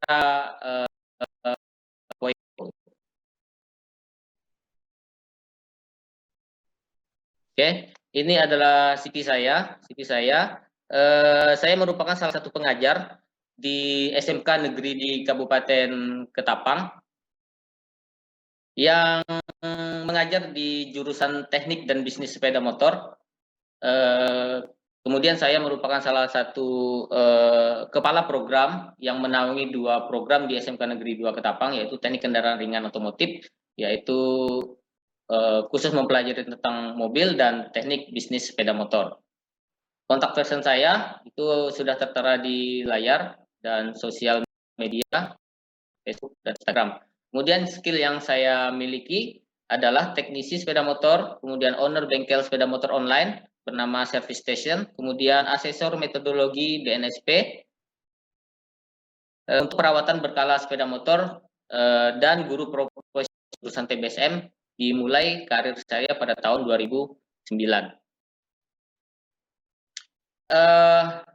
Pengertian e-marketing. Jadi sebelum kita bahas lebih lanjut, apa itu e-marketing? Menurut Kotler dan Armstrong, e-marketing menggambarkan usaha dari sebuah perusahaan untuk menginformasikan dan berkomunikasi serta mempromosikan dan memasarkan produk dan jasanya lewat internet. Jadi electronic marketing itu memanfaatkan sebuah teknologi jaringan untuk mengkoordinasikan penelitian pangsa pasar, membantu pengembangan sebuah produk, kemudian mengembangkan strategi dan taktik untuk memikat pelanggan, menyediakan distribusi online, seterusnya mempertahankan catatan pelanggan, menciptakan kepuasan pelanggan, dan mengumpulkan umpan balik dari pelanggan. Electronic e-marketing memajukan program pemasaran yang mendukung tujuan-tujuan perusahaan untuk melaksanakan e-commerce. Jadi menurut Kotler tadi, e-marketing itu adalah sebuah media yang bisa kita manfaatkan untuk berjualan secara online melalui platform dan media digital yang sudah ada di dunia internet. Kemudian sebelum kita memulai sebuah perusahaan atau UMKM, kita harus dulu mempunyai sebuah perencanaan atau strategi yang akan kita lakukan untuk e-marketing sendiri. Yang pertama adalah pengembangan pasar dengan cara meningkatkan penjualan terhadap produk yang sudah ada di pasar, pengembangan secara geografis, kemewahan desain kemasan, internet, mobile, dan aplikasi. Jadi perencanaan yang perlu kita lakukan adalah walaupun barang itu sudah ada di pasar, tetapi kita akan membuat produk baru yang sama dengan pasar itu, kita harus memikirkan bagaimana produk kita, produk UMKM kita bisa bersaing gitu dengan produk yang sudah ada di pasar dengan mempertimbangkan satu, kemasannya harus bagus, packagingnya harus bagus, kemudian rasanya juga harus mantap, harus bisa bersaing dengan produk yang sudah ada. Kemudian kita dukung lagi dengan internet dan mobile application. Jadi dengan internet kita bisa berjualan secara online gitu. Itu untuk pengembangan pasar. Kemudian yang kedua, setelah kita melakukan pengembangan pasar, kita menginjak ke strategi yang lain, yaitu penetrasi pasar, yaitu upaya peningkatan produk yang lama di pasar dengan menguatkan promosi iklan yang efektif dan variatif sesuai target pasar dan pendekatan yang lebih persuasif. Jadi setelah pengembangan pasar kita lakukan, maka penetrasi pasar juga harus kita kembangkan dengan tidak kita mempromosikan UMKM yang kita miliki. Nah, secara efektif dan bervariasi gitu. Jangan setiap hari kita promosi dengan kata-kata yang sama, dengan model yang sama. Nah, itu akan membuat orang yang menonton itu tidak akan tertarik. Tetapi bagaimana cara kita untuk membuat para pengguna internet itu tertarik untuk melihat secara efektif dan variatif iklan-iklan yang kita promosikan di media sosial. Kemudian apa sih UMKM sendiri? Kita dari tadi udah berbicara, cuman UMKM belum mengerti gitu ya. Mungkin ada beberapa bagian saya juga bukan mengajari, tetapi hanya memberikan informasi yang saya miliki kepada semua peserta Zoom agar menambah pengetahuan dan wawasan kita. UMKM sendiri artinya adalah sebuah bisnis yang dijalankan seorang individu, kemudian rumah tangga, kemudian ada lagi mungkin badan usaha ukuran kecil gitu ya. Penggolongan UMKM biasanya dilakukan dengan batasan omset yang dihasilkan selama per tahun gitu. Jadi ada batas-batasannya. Batasan sekian juta itu misalnya 20 juta per tahun itu termasuk UMKM. Kalau di atas 20 juta per tahun ke atas itu bukan lagi termasuk UMKM. Sedangkan usaha yang tidak termasuk UMKM dikategorikan sebagai usaha besar, yakni usaha ekonomi produktif yang dilakukan badan usaha dengan jumlah kekayaan bersih atau hasil penjualan tahunan lebih besar dari usaha menengah. Nah, bisa kita ambil contoh kalau misalnya kita berjualan sebuah souvenir yang berkaitan erat dengan sebuah daerah, itu masih bisa kita lakukan, masih bisa kita namakan dengan sebuah UMKM. Tetapi kalau untuk misalnya perakitan sepeda motor yang di Jakarta misalnya, itu ya bukan UMKM lagi, itu sudah di golongan level yang atas gitu. Next, kita lanjut sebuah pengalaman berbelanja revolusioner. Jadi pembelanjaan masa kini adalah generasi digital yang akan mencari tahu terlebih dahulu produk yang ingin mereka beli secara online sebelum melakukan pembelian. Siapa saja dapat membeli apa saja secara online. Nah, yang menjadi titik berat, seperti yang sudah saya bicarakan tadi, kita harus memperhatikan packagingnya dengan yang baik, kemudian kualitas produk yang akan kita jual dengan ke pasar itu dengan rasa yang enak gitu ya. Nah, karena apa? Karena para pembeli sekarang udah cerdas dalam artian mereka akan membeli sebuah produk itu, mereka mempertimbangkan terlebih dahulu antara UMKM yang satu, produk yang satu dari UMKM satu, produk yang lain dari UMKM yang lain, itu menjadi pertimbangan mereka. Dari segi apa? Dari segi satu, promosinya, dua, packaging produknya, tiga, rasanya. Nah, jika kita tidak mampu bersaing di tiga item ini, maka penjual atau konsumen tidak akan mampir ke UMKM kita karena mereka lebih cerdas gitu kan. Mereka bisa membandingkan, oh ini tampilannya lebih bagus, oh donatnya packagingnya dibungkus dengan kemasan yang baik, si A, sedangkan si A berjualan donat hanya donat saja, tidak ada bungkusnya. Itu juga berpengaruh terhadap hasil penjualan gitu. Jadi sebuah pengalaman berbelanja revolusioner di tahun 2021 ini membuat para pembeli itu semakin canggih dan pintar. Kemudian kita next lagi, ada 2 item yang saya tulis di sini, yaitu item sebelum berbelanja online dan item setelah berbelanja online. Kenapa saya buat dua item ini? Karena ada perbedaannya ya. Yang pertama adalah sebelum belanja online itu apa yang dikerjakan oleh orang, yaitu semua orang harus mendatangi toko fisik. Dalam artian kita harus berjalan dari satu titik ke titik yang lain gitu ya, untuk mendatangi toko, untuk mendatangi si penjual gitu, untuk berinteraksi dengan produsen UMKM gitu. Jadi kita harus berjalan gitu.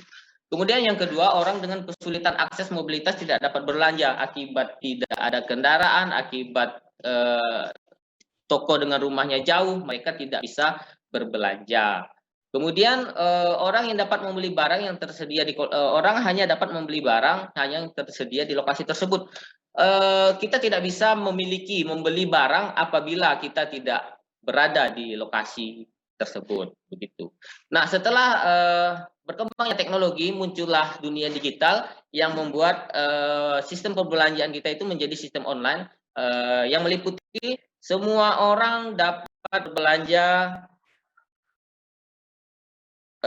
kebutuhan mereka dari rumah. Jadi itu perbedaannya antara poin 1 berbelanja online dan poin 1 sebelum berbelanja online. Kemudian semua orang dapat melakukan pembelian dari toko di seluruh dunia. Nah, bukan hanya di lingkup Kabupaten Ketapang yang sekarang lumayan besar, Bang Romi. Mungkin Bang Romi kalau belum pernah ke Kabupaten Ketapang, nanti silahkan berliburan ke Kabupaten Ketapang, Pak. Kita punya pantai, kita punya tempat wisata yang mungkin bisa mengobati kejenuhan Bang Rafael di ibu kota Jakarta. Nanti kita tunggu di Kabupaten Ketapang, Bang. Baik, selanjutnya adalah peluang kerja di pusat-pusat dan pengadaan barang juga meningkat. Nah, itu adalah poin dari setelah adanya sistem belanja online yang secara mudah kita bisa dapatkan saat ini dengan hanya bermodal gadget, dengan hanya membuka laptop, asal terkoneksi dengan internet, kita bisa memiliki semua barang yang kita inginkan sesuai dengan keinginan kita, bukan hanya di Indonesia, tapi di seluruh dunia. Baik, kita next.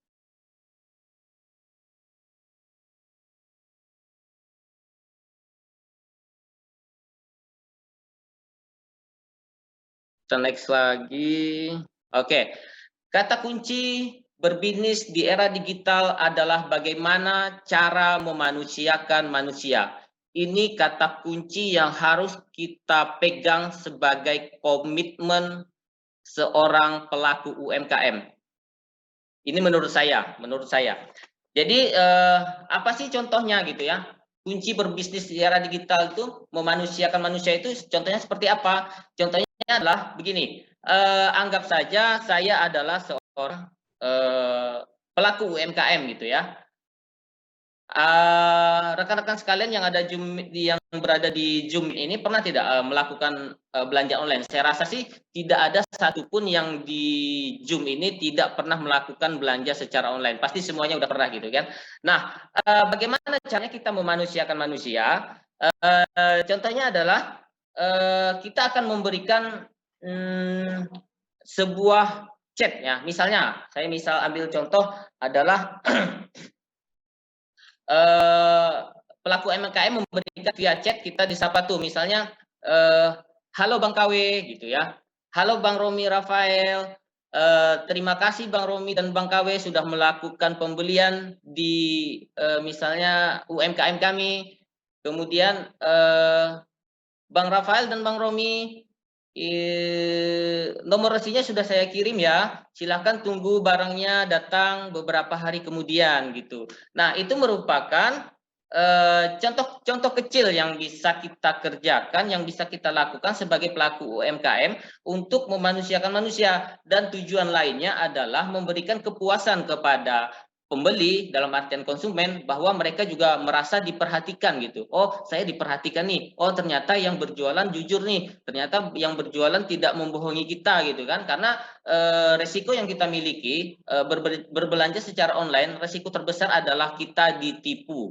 Nah, hal ini yang akan membuat para konsumen akan menjadi lebih, oh ternyata penjual ini baik loh, dia memperhatikan pembeli secara baik gitu. Nah, mereka akan merasa sangat senang jika diperlakukan hal seperti itu. Dan pada akhirnya bisa memberikan peluang untuk pembeli akan kembali lagi membeli produk yang kita punya gitu. Jadi dia tidak akan berpindah ke lain hati hanya karena mereka merasa dengan perlakuan yang sudah kita berikan. Nah, apalagi jika kita memanfaatkan teknologi digital, kita sediakan jasa pemesanan berbasis aplikasi seperti salah satu contoh yang kita punya di SMK Negeri 2 Ketapang itu sudah menggunakan sistem aplikasi berbasis online. Nah, mungkin di situ ketutup foto kita. Di situ saya berikan diskon penjualan 20% dalam produk jasa yang kita berikan untuk konsumen pertama yang menggunakan aplikasi Service Station.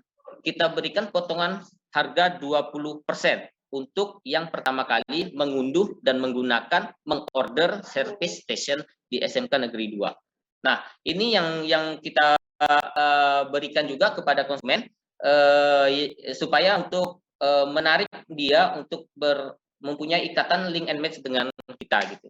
Contoh lainnya apa? Bisa kita ambil contoh bisnis terbesar saja di Indonesia seperti saya sebutkan produk lah ya, jamu, salah satu produsen jamu itu dia memberikan setiap tahun itu untuk mudik gratis kepada suppliernya atau penjual produk dari jamu tersebut. Nah, itu dilakukan secara berkala loh. Itu sekelas industri yang besar. Nah, bayangkan industri yang besar saja masih memikirkan hal tersebut, apalagi UMKM yang seperti kita punya. Kalau kita tidak memberikan feedback terhadap konsumen, maka otomatis sebesar apapun aplikasi yang kita punya, sebagus apapun aplikasi yang kita punya, itu tidak akan berkembang dan pasti akan ditinggalkan oleh konsumen. Itu kunci bisnis di radio. Oke ya, bisa kita pahami semua. Kita next lagi. Saya pernah membaca di salah satu buku gitu ya. Jadi ada pepatah yang mengatakan kalian boleh berlama-lama tinggal di luar negeri, ya. Tapi jangan sampai terlalu lama tinggal di luar zaman. Nah, ini pepatah yang sangat membuat saya untuk selalu bergerak gitu ya, mengikuti perkembangan zaman. Artinya apa? Artinya kalau kita tidak mengikuti zaman, kalau kita tidak mengikuti kemajuan teknologi, kalau kita tidak berlari terus mengikuti apa yang terjadi di tahun ini, maka yang sekarang eranya sudah digitalisasi, semua sudah bisa dikontrol melalui gadget, semua sudah terekam melalui internet gitu ya. Ya, resikonya sangat besar sekali. Kita lama-lamaan bisa tergerus oleh zaman dan termakan oleh orang yang kreatif. Orang yang kreatif perlu garis bawahi dan tekun dalam mempromosikan produknya lewat marketing. Nah, jadi untuk para pelaku UMKM di Kabupaten Ketapang, ya jangan ibaratnya bumi. Nah, kalau paku bumi juga tidak boleh. Kita harus senantiasa terbuka, open terhadap kemajuan teknologi dan zaman. Kita harus selalu mengikuti dengan kreatif dan tekun. Jadi terus mengikuti, jangan stagnan atau duduk di tempat. Kita merasa nyaman sekarang dengan yang kita punyai, kita merasa nyaman dengan yang sudah kita miliki, tetapi kita tidak mengikuti perkembangan zaman, otomatis itu juga akan hilang. Jangan merasa duduk nyaman di kursi yang empuk gitu ya. Oke, kita next. Perbandingan dari yang saya utarakan sekarang, kita berbicara tentang Grab vs Bluebird. Nah, ada juga Nokia vs Android. Nah, ini sangat legend sekali. HP sejuta umat ya Nokia, terereng deng. Nah, gitu suaranya. Itu siapa yang tidak tahu suara Nokia? Kalau pas rame-rame dulu, pas ngumpul gitu ada 20 orang, wah volumenya dibesarin. Terus bilang kalau ada telepon tuh volumenya langsung besar gitu kan, diangkat halo gitu dengan PD-nya menggunakan Nokia yang masih berbahan. Tetapi sekarang ya apa yang terjadi dengan Nokia nanti kita bahas satu-satu ya.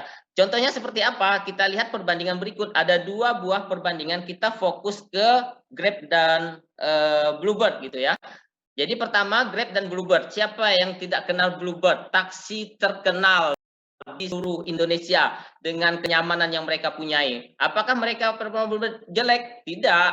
Ya. Sekarang Bluebird kemana?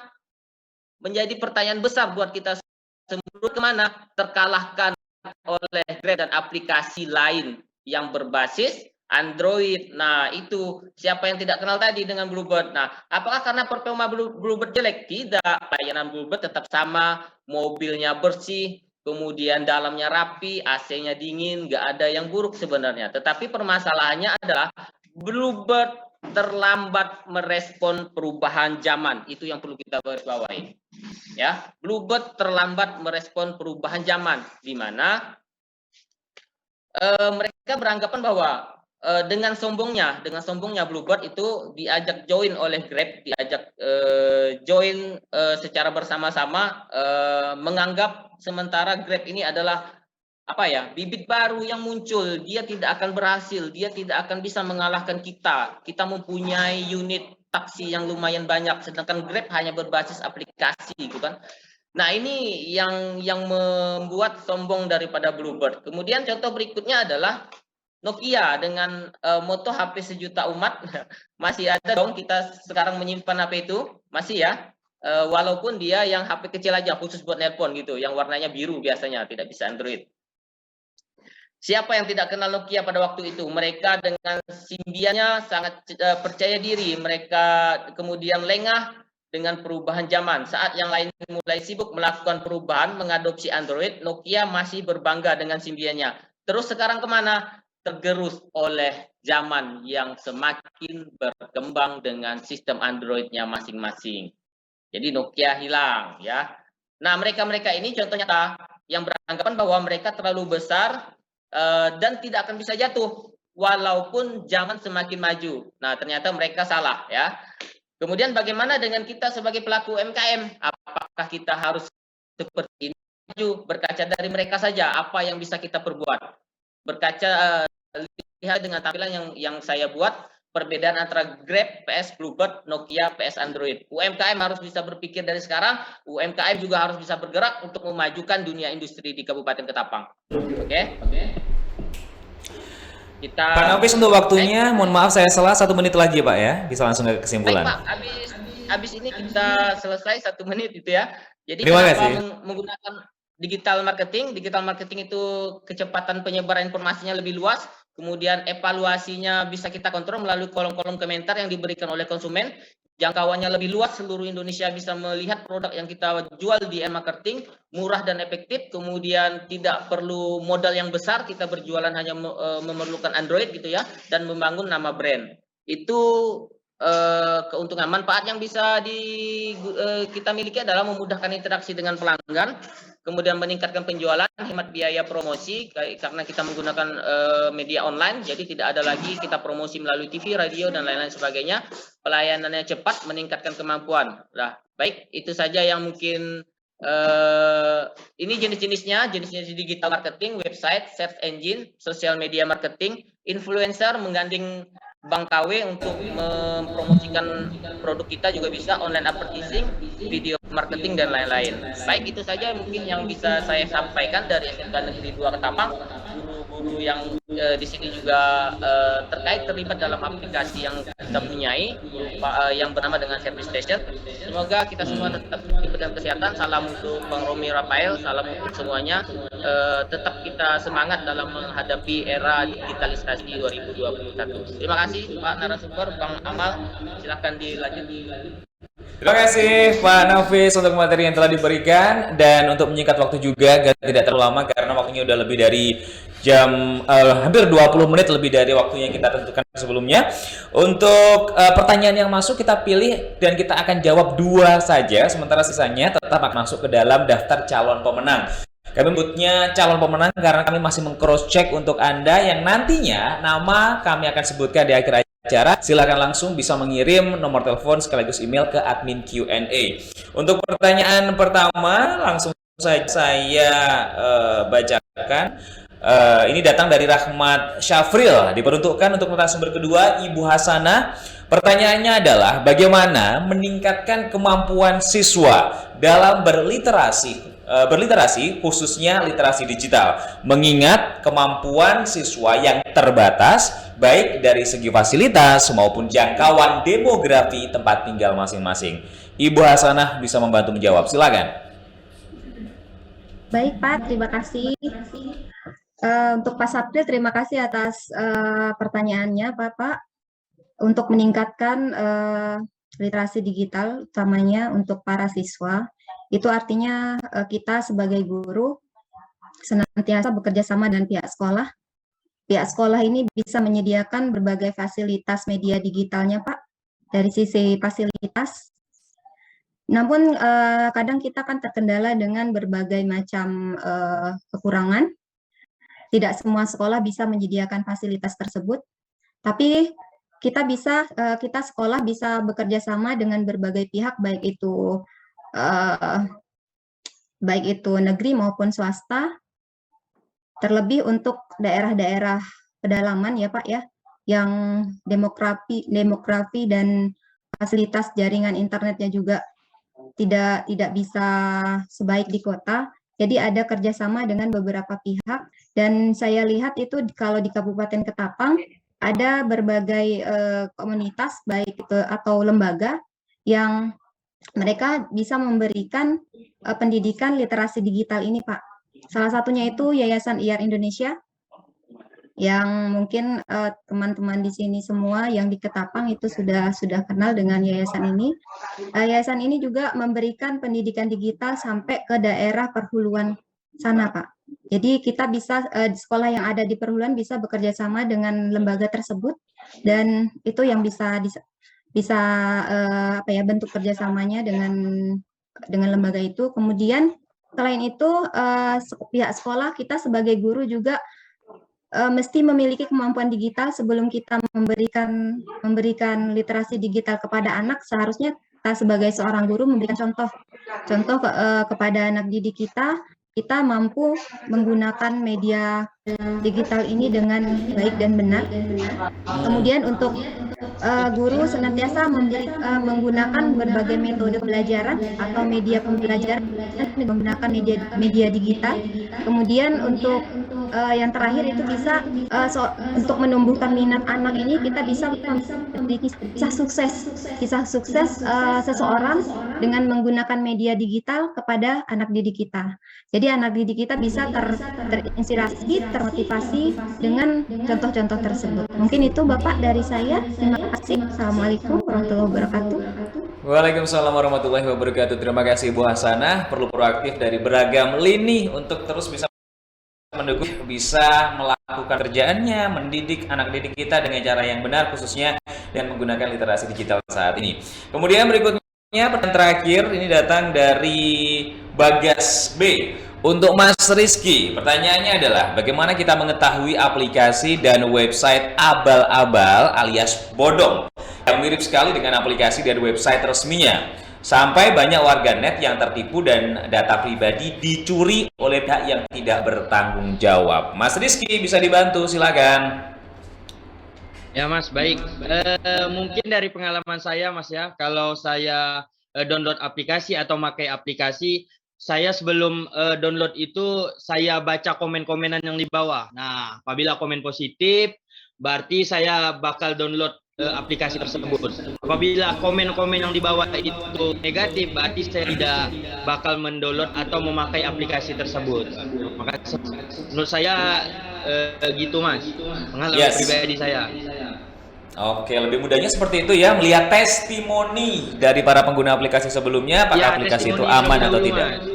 Baik, Ya. Terima kasih Mas Rizky atas jawabannya. Dan untuk nama-nama calon pemenang sudah saya kantongin di sini. Silahkan Anda perhatikan baik-baik teman-teman peserta. Untuk calon pemenang Rp100.000 dalam bentuk pulsa. Kami pilih 5 dulu karena untuk 5 sisanya akan kita pilih yang sudah mempost kemeriahan acara hari ini di sosial media. Yang 5 orang ini diantaranya adalah Sudiarto, kemudian Rahmat Syafril, Bagas Biantoro, Chandra Kurniawan, dan juga Sheila Rahmawati. Silakan kirim nama lengkap, nomor HP, email, dan langsung DM aja ke Zoom, akun Zoom admin Q&A. Ditunggu 5 menit dimulai dari sekarang agar kami segera bisa mendata diri Anda dan langsung bisa dikirim pulsanya. Oke, itu saja dulu untuk perjumpaan kita di webinar kali ini. Teman-teman, terima kasih banyak atas partisipasinya. Dan kita tadi telah belajar banyak mengenai bagaimana pentingnya literasi digital, mulai dari peran tenaga pendidik yang harus mendidik anak didiknya dengan literasi digital yang ada, harus upgrade para guru-guru kita.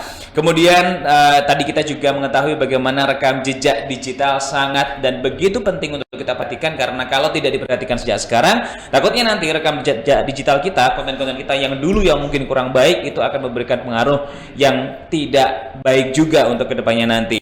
Dan tadi kita juga belajar mengenai pentingnya e-market bagi para pelaku UMKM, karena kalau jualan hanya untuk offline saja, untuk zaman sekarang kayaknya harus di-upgrade lagi online-nya, yang e-marketnya tadi. Terima kasih untuk keempat narasumber saya, Mas Romi, thank you. Kemudian Ibu Hasanah, Mas Rizky, dan juga Pak Nafis. Untuk teman-teman peserta, kita tutup acara hari ini dengan foto bersama dulu. Silakan dinyalakan seluruh kamera video Anda. Kita ambil berapa, dua sesi atau satu? Oke, satu sesi saja. Untuk kamera yang sudah menyala, ya, berikan senyum terbaik untuk hari kita. Semangat kita yang luar biasa ini kita akan abadikan dalam hitungan 3, 2, 1. Oke, good job. Terima kasih banyak atas partisipasinya. Semoga banyak manfaat yang kita bisa ambil untuk webinar kali ini, teman-teman. Dan diharapkan jangan hanya berhenti di sini, jangan hanya mandek di sini. Sebarkan yang baik kepada orang-orang yang Anda cintai, keluarga, teman-teman kerja, dan sebagainya. Saya Amal Bastian, moderator hari ini, mengucapkan terima kasih banyak. Kita ketemu lagi di lain kesempatan. Jaga kesehatan Anda. Wabillahi taufiq wal hidayah. Wassalamualaikum warahmatullahi wabarakatuh. Salam literasi digital. Sampai jumpa.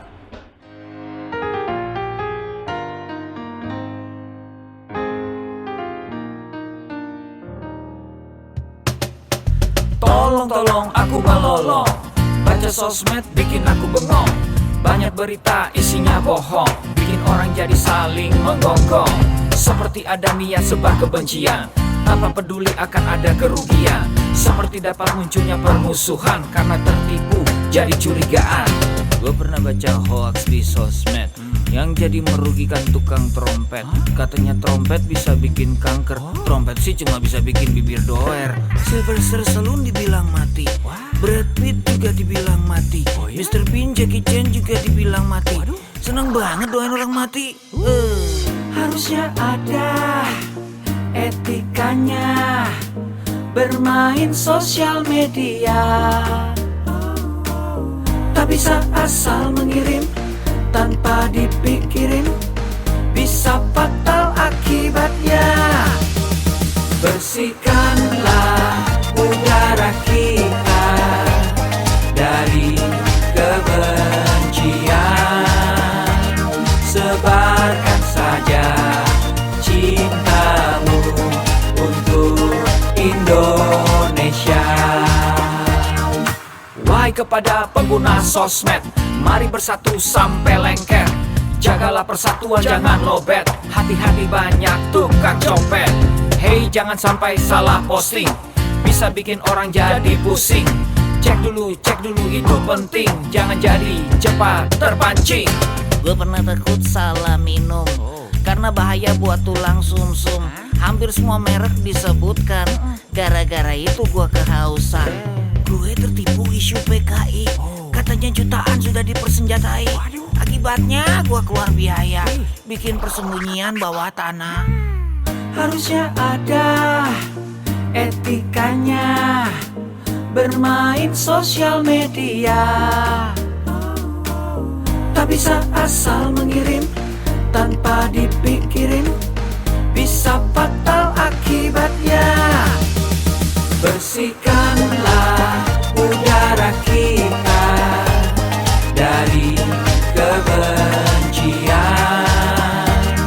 sebarkan saja cintamu untuk Indonesia. Bersihkanlah udara kita dari kebencian, sebarkan saja cintamu untuk Indonesia. Bersihkanlah udara kita dari kebencian, sebarkan saja cintamu untuk Indonesia.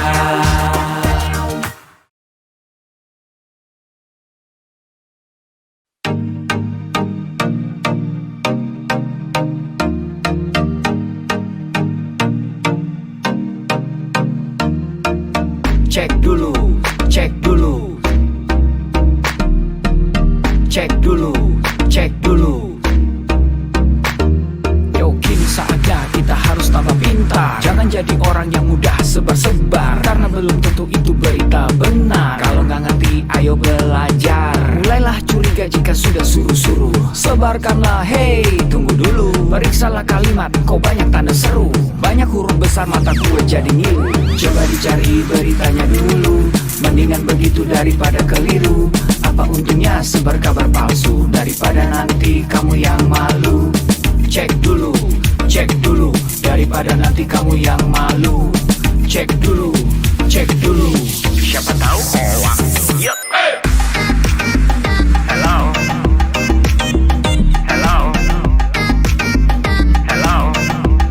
siapa tahu hoax. Yup. Hello,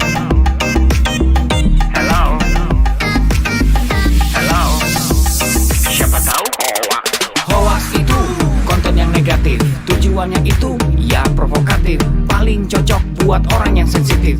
Kalau ke gue ya gak efektif, tapi semua suka yang positif. Misalnya video yang inspiratif, meme yang lucu, itu juga sip. Positif, kreatif, dan produktif. Coba dicari beritanya dulu, mendingan begitu daripada keliru. Apa untungnya sebar kabar palsu, daripada nanti kamu yang malu. Cek dulu, daripada nanti kamu yang malu. Cek dulu, siapa tahu hoax.